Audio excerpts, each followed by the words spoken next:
Aujourd'hui, nous célébrons la fin d'un chantier de près de 2 ans qui marque l'aboutissement d'un travail collectif exceptionnel. Il y a déjà 1 an, on se rencontrait au Mont-Arthabasca pour mettre les bases de ce plan-là finalisé. Aujourd'hui, on se retrouve dans la municipalité qui retrouve en nombre, le plus grand nombre de producteurs à Saint-Norbert pour clôturer ce processus et débuter la réalisation. Tout d'abord, on tient à remercier chaleureusement chacune des personnes, qu'on parle des élus, des intervenants, des producteurs qui étaient présents lors des consultations et aux tables d'experts. Votre expertise et votre implication et votre volonté de partager vos idées ont été des éléments essentiels pour nourrir ce projet-là. Une mention spéciale de reconnaissance également s'adresse à l'équipe de la MRC d'Arthabasca, à Pascal, Valérie. On a été très privilégiés de travailler avec vous sur ce dossier-là, puis pour la confiance que vous nous avez accordée tout le long du mandat. Votre soutien a été constant, a été un moteur essentiel dans la réussite, dans les échanges qu'on a eus. Merci beaucoup. Le document qui a été rédigé au terme de ce processus est le fruit de travail de collaboration. Il incarne l'esprit de synthèse tout en mettant de l'avant les priorités humaines et territoriales, notamment en ce qui concerne l'évolution de nos activités agricoles et forestières. Ce document se veut un guide clair et pragmatique pour accompagner les actions futures en intégrant les enjeux actuels et en anticipant les défis à venir. Mais c'est surtout sa vision durable qui est centrale. En effet, nous avons placé la santé de tous au cœur de ce plan-là. Que ce soit la santé environnementale, municipale, végétale, animale, mais surtout humaine, des producteurs. Ces dimensions sont interconnectées et constituent des axes primordiaux dans le développement durable de notre territoire. C'est en prenant soin de nos producteurs, notre collectivité et notre environnement que nous garantirons dans un avenir sain pour nos communautés et nos générations futures.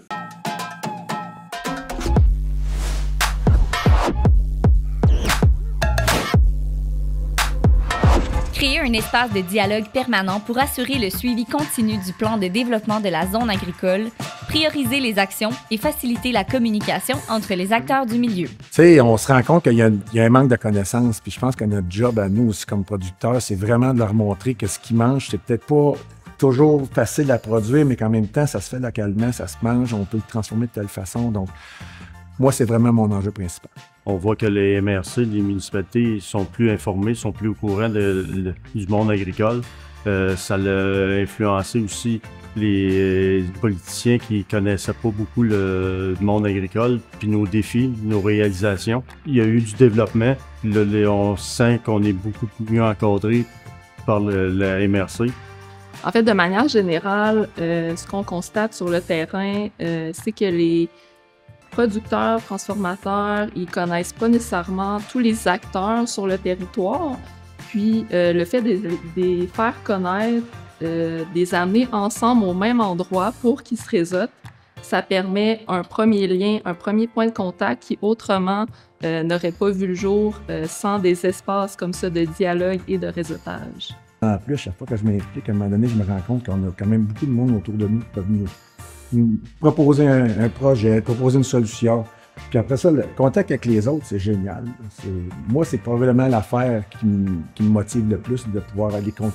Tu sais, on partage nos journées, on partage nos moments. Ça dédramatise, mais en même temps, on arrive avec des nouvelles solutions. Il y a vraiment des producteurs qui ont envie de s'impliquer sur le terrain.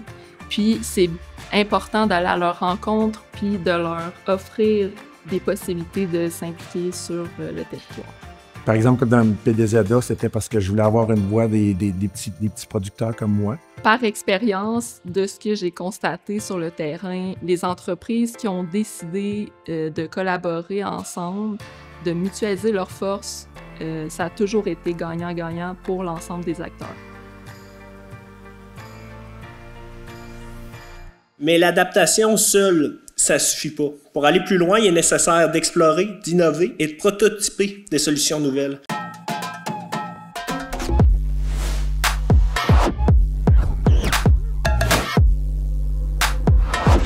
Animer et outiller le milieu agricole par la mise en place d'un espace d'expertise multidisciplinaire et de réseautage dédié aux initiatives agrocirculaires favorisant ainsi des synergies locales propices à l'innovation. C'est essentiel de mettre l'économie circulaire en place sur notre territoire parce qu'il y a tellement de belles initiatives qui existent déjà. Puis, il faut que les acteurs commencent à se parler entre eux. Puis c'est ça, l'économie circulaire, souvent, c'est de connecter des gens qui travaillent pas forcément tout de suite ensemble, mais des fois, les extrants d'un deviennent les intrants de l'autre.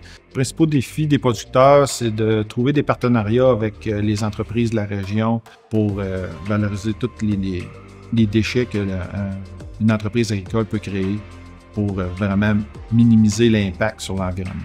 Bien, je crois que c'est important de bien outiller le territoire parce que en tant que producteur et entreprise, il faut qu'on réussisse à se parler pour savoir un peu qu'est-ce qui peut être complémentaire un versus l'autre. Là, je rappelle le rôle de la Cité de l'innovation, nous autres, de notre côté, c'est de réunir toutes les ressources nécessaires pour permettre aux entreprises de générer un impact positif sur les plans social, environnemental et économique. Fait que si on est capable de faire ça, je pense qu'on a tous les ingrédients en place là, pour mettre en place des belles initiatives et des beaux projets structurants. Nos réflexes au sein de la distillerie, on voulait revaloriser le plus possible. Fait que nos intrants principaux pour nos spiritueux, ce sont des rejets de certains, mais qui sont encore très bons pour nous, qui amènent des belles saveurs, des belles notes.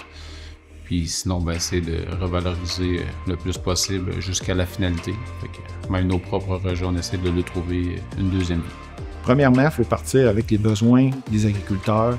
À la base, la récupération des plastiques a été créée pour eux autres, pour faciliter l'organisation du temps et ainsi maximiser leur qualité de vie de tous les jours. Le rôle des producteurs dans le domaine de l'économie circulaire, en fait, c'est d'abord et avant tout celui d'être un partenaire pour d'autres secteurs, d'autres entreprises.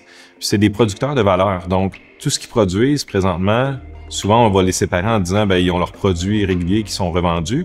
Puis, des fois, il y a des matières résiduelles qui deviennent des déchets. Mais éventuellement, dans l'économie circulaire, tout ça, ça devient des ressources. Ça devient des ressources qui vont être utilisées par d'autres industries et dans d'autres secteurs. C'est sûr que des partenariats, c'est essentiel pour un modèle comme ça parce que ça prend des bons partenaires avec qui on peut travailler sur une longue période aussi pour savoir quels sont les produits à qui on va nous offrir, qu'on ait le temps de les travailler, de mettre en place ce qu'il faut. Fait que oui, partenariat, c'est primordial pour le développement durable. Il faut impliquer les producteurs tout au long de la chaîne de valorisation des plastiques agricoles pour qu'ils se sentent engagés, reconnus et qu'il y ait un sentiment d'appartenance que vraiment leurs plastiques agricoles sont valorisés du début jusqu'à la fin, jusqu'aux produits finaux.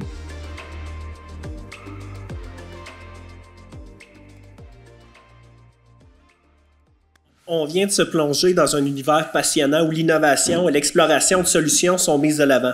Ces actions sont essentielles pour imaginer l'avenir de notre territoire, pour repousser les limites et ouvrir la voie à de nouvelles opportunités.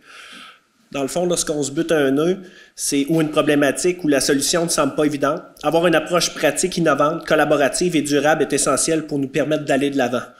Mais comme vous le savez, l'innovation seule ne suffit pas. Pour que ces idées prennent vie, pour qu'elles portent leurs fruits, il est impératif de créer des ponts entre nous, entre les différents acteurs, entre les producteurs, entre les intervenants et entre les différents secteurs. Et c'est là que nous entrons dans une nouvelle dimension tout aussi cruciale pour l'ensemble de notre territoire, celle de la collaboration, du rapprochement et de la coordination.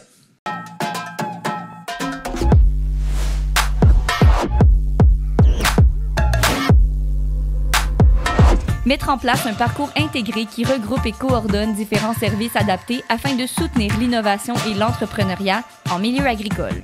Pour moi, c'est important que l'entrepreneuriat agricole soit soutenu parce que le monde agricole, c'est un monde complexe en soi. Les entreprises agricoles ne sont pas des entreprises comme les autres parce qu'ils ont des défis différents de ceux que les entrepreneurs peuvent rencontrer.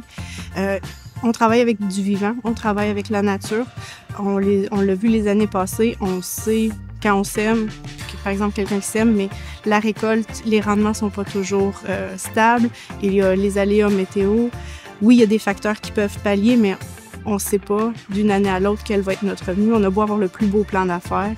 Et ça nous permet d'aller plus loin dans notre plan d'affaires. Ça nous permet de répondre mieux. Ça permet de voir des choses qu'on n'avait pas pensées.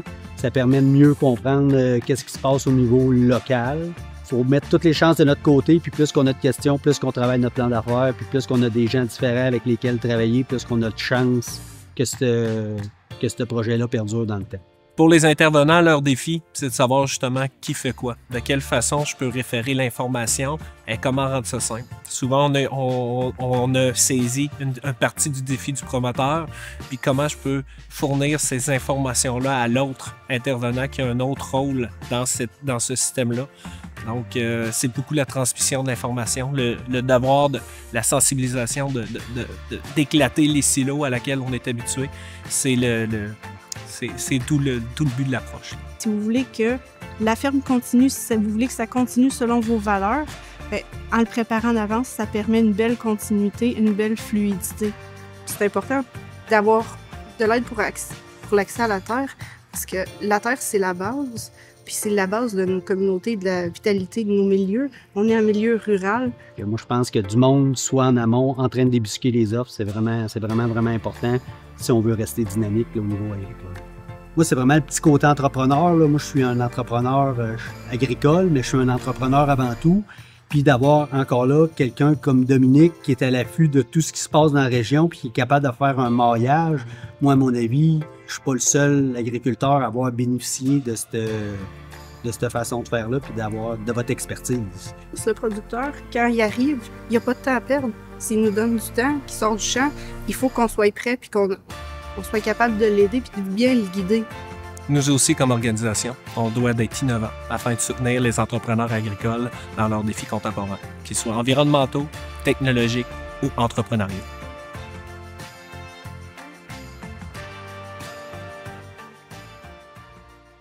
On vient de présenter les 3 blocs de capsules vidéo.